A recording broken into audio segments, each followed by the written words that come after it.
مار دیے فلسطینی. تو میں آپ کو کہا کرتا تھا کہ یار یہ سب کا نمبر لگا ہوا ہے, ان کو سمجھ نہیں آ رہی. اور ستاروں کے حساب سے بھی وہ ایک بلڈ لائن ہے, ایک ریس ہے, ایک ہی کنارہ ہے, اس کو شروع ہوگی انریسٹ. تو ان کو سمجھ نہیں آ رہی. دوسرا میں کہتا ہوتا تھا کہ یار انہوں نے اتنا بندہ مار دیا, اب کہاں سے امن آئے گا زندگی میں. مطلب رضوان صاحب 168 بچی کا والد, جتنا بھی والد ہے 168, وہی کبھی سکون سے اب نہیں بیٹھنے والا. آپ نے معصوم بچی مار دی, اس کی زندگی کو آپ نے اسی لمحے میں قید کر دی ہے. خامنائی صاحب کے فالوور کو آپ نے کہیں کا چھوڑا نہیں ہے, وہ وہیں قید ہو گیا ہے. اسی طریقے سے جتنا آپ نے غزہ میں ظلم کیا وہ سارا وہیں کا وہیں قید ہے, اسی لمحے میں, اسی اپنے پیارے کی موت کے لمحے میں قید ہو گیا ہے. آپ نے پورے علاقے کو اتنا زخم دیا ہے کہ اب اسرائیل کا وجود ہی ناممکن ہے. تو اب اسرائیل کا وجود ناممکن ہے, لیکن اسرائیل نے تو پورے نیل سے فرات تک قبضہ کرنا ہے. تو یس کرے گا, لیکن یہ اب سلسلہ کروٹیں لیتی, جنگ آگے بڑھتی جائے گی. آخر کار وہ دن آ جائے گا جس دن کے ہم سالوں سے انتظار میں ہیں, جس دن کے سب بڑے عرصے سے انتظار میں ہیں. یہ دنیا تنگ آ چکی ہے اب. ہینیس کرائم, ایپسٹین فائلز کے بعد, اور یہ جتنا بھی ظلم, اب جتنا میزائل انہوں نے مار دیا ہے.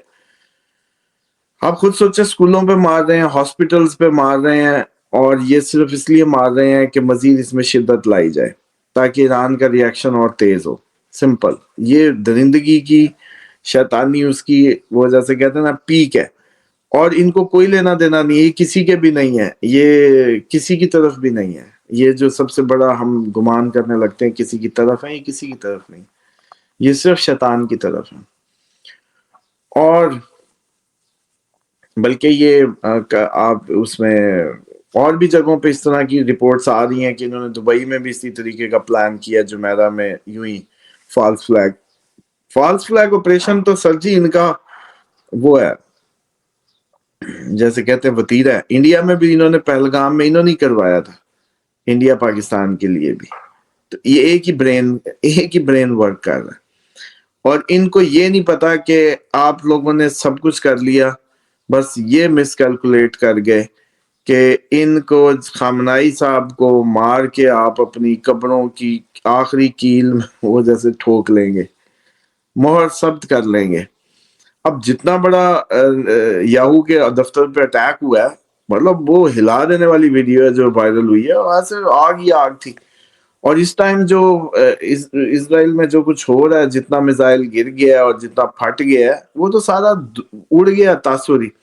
اور آپ دوسرا جو امیج بن رہا ہے وہ یہ ہے کہ جو سعودی کلیم کر رہے ہیں کہ یار تم ہماری حفاظت کے لیے لائے گئے مشینری بھی ادھر لے گئے اسرائیل, ہمارا ڈیفینس کو کمپرومائز کیا ہے اور ادھر پہنچ گئے. تو یہ سب دیکھ رہے ہیں, اور امریکنز کو بھی سمجھ آ رہی ہے کہ ہمارا پیسہ ہمارا وہ, اور ہم اسرائیل کو جا کے ڈیفینڈ کر رہے ہیں, ہمارے فوجی ادھر مار رہے ہیں, اور پیسہ بھی ہمارا, سب کچھ. تو ان کو بعد میں پتا چلے گا کہ بھائی صاحب یہ ساری آپ کا سسٹم ہی اس کا کانا ہوا. تو یہ اسی کا نتیجہ ہے.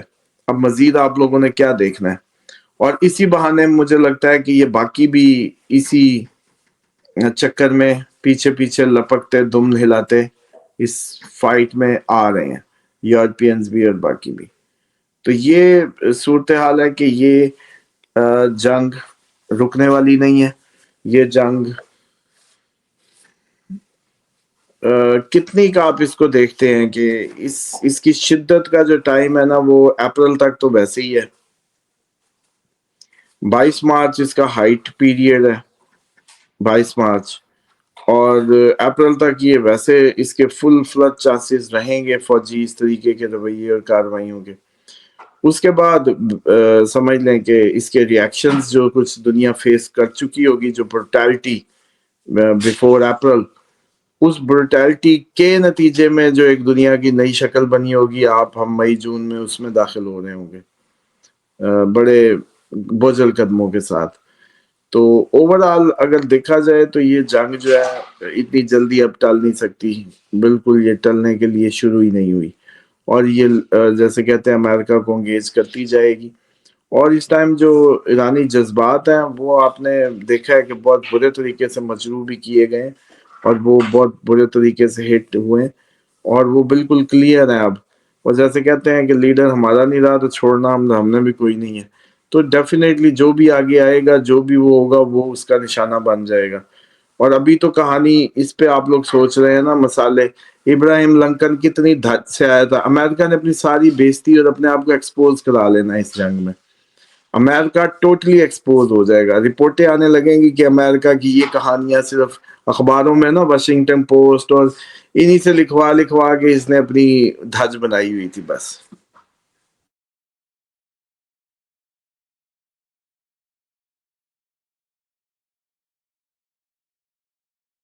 اسامہ صاحب اس وقت ہم میرے خیال میوٹ کریں گے. اسامہ صاحب سوال یہ ہے کہ اس وقت تہران تباہ ہو چکا ہے مکمل طور پر، اور خدشات یہ ہیں کہ جو گروہ ہیں، جو ابھی تک تو سکون ہے، جو خامنہ صاحب کی شہادت کے بعد کچھ نہیں ہوا، لیکن چھوٹے چھوٹے گروہ ہیں جو ابھی جو باہر نکلیں گے اور فتنہ فساد پھیلائیں گے. اصل ہدف جو وہاں کے تھنک ٹینک ہے وہ یہ بتا رہے ہیں کہ قیادت کی تبدیلی تھا. جوہری جو مسئلہ ہے وہ تو تھا ہی نہیں. اب مجھے صرف یہ چیز بھی بتائیں کہ آنے والے دنوں میں ایران میں مزید ہنگامے اور فساد ہوگا. جنگ تو چل رہی ہے، انٹرنل جو وہاں کے گروپس ہیں. اور دوسرا چاند گرہن، یہ اس کے بعد کیا تبدیلیاں آئیں گی؟ کیا اب وہ اپنے اثرات کھل کے دکھائے گا؟ پہلی بات تو یہ ہے کہ یہ صرف جو پہلے ایران میں بھی اسی طرح کی موومنٹس اور چیزیں چلتی رہیں گی. اب سول وار کائنڈ آف جیسی آپ بلوچستان میں فیس کر رہے ہیں، اور انڈیا کو بھی یہی سیم فیس کرنا ہے. یہ پورا خطہ ایک ہی پٹی ہے. اور سیکنڈلی یہ ہے کہ جو اس لیے مزاحمتیں تو چلیں گی. جہاں تک رہے گی بات ان کی تعداد بہت مضبوط ہے، بہت زیادہ ہے، بہت ڈیڈیکیٹڈ لوگ ہیں. تو ڈیفینیٹلی یہ اس کو اس طریقے سے تو گرا نہیں پائیں گے جیسے انہوں نے سوچا تھا. تو ایک تو یہ ہے کہ یہ طویل معاملہ ہے. دوسرا یہ ہے کہ سول وار اب ایران میں چلتی ہی رہے گی اس طرح کی کنڈیشن، کیونکہ یہ کامیاب تو ہونے نہیں لگے. تو جب کامیاب نہیں ہوں گے تو ڈیفینیٹلی پورے خطے میں مقابلہ کرنا پڑے گا. تو امریکہ بٹ جائے گا، اور ایک دن خود ہی جیسے کہتے ہیں، جیسے وہ یوکرائن ایشو سے پیچھے بھاگا ہے، ایسے ادھر سے بھی بھاگنے کی کوشش کرے گا. اینی ہاؤ، چاند گرہن کے افیکٹ یہ ہیں کہ یہ 15 دن مزید کریٹیکل ہو جائیں گے. چاند گرہن کے اثرات میں ایموشنز، آپ کی ایموشنل ورلڈ ہل جائے گی، حکومتیں ہلیں گی. انڈیا پاکستان جنگ ایکسپیکٹڈ رہے گی. اسی طریقے سے یہ جو انڈیا میں کوئی بہت بڑا ایونٹ ہونے کو جا رہا ہے، کوئی دل ہلا دینے والا ایونٹ انڈیا میں آ رہا ہے. اور اسی طریقے سے یہ پورا خطہ تو خیر ایموشنلی بہت زیادہ ڈسٹرب رہے گا، کیونکہ چاند گرہن کا تعلق آپ کے جذبات سے ہے، عوام کے جذبات سے لگ رہا ہے لیو سائن میں. تو ڈیفینیٹلی سرکاروں کے لیے، سرکاری عہدیداروں کے لیے کافی برا 15 دن ہے. اس میں یہ ہو سکتا ہے کہ کافی شخصیات پہ اٹیک کی خبریں ملیں آپ کو. Thank you very much Osama صاحب، بہت شکریہ آپ کے وقت کا. ناصرین مجھے یہاں اجازت ہے، ایک نئی ویڈیو کے ساتھ پھر محمد اسامہ علی صاحب کے ساتھ حاضر ہوں گے. تب تک خدا حافظ.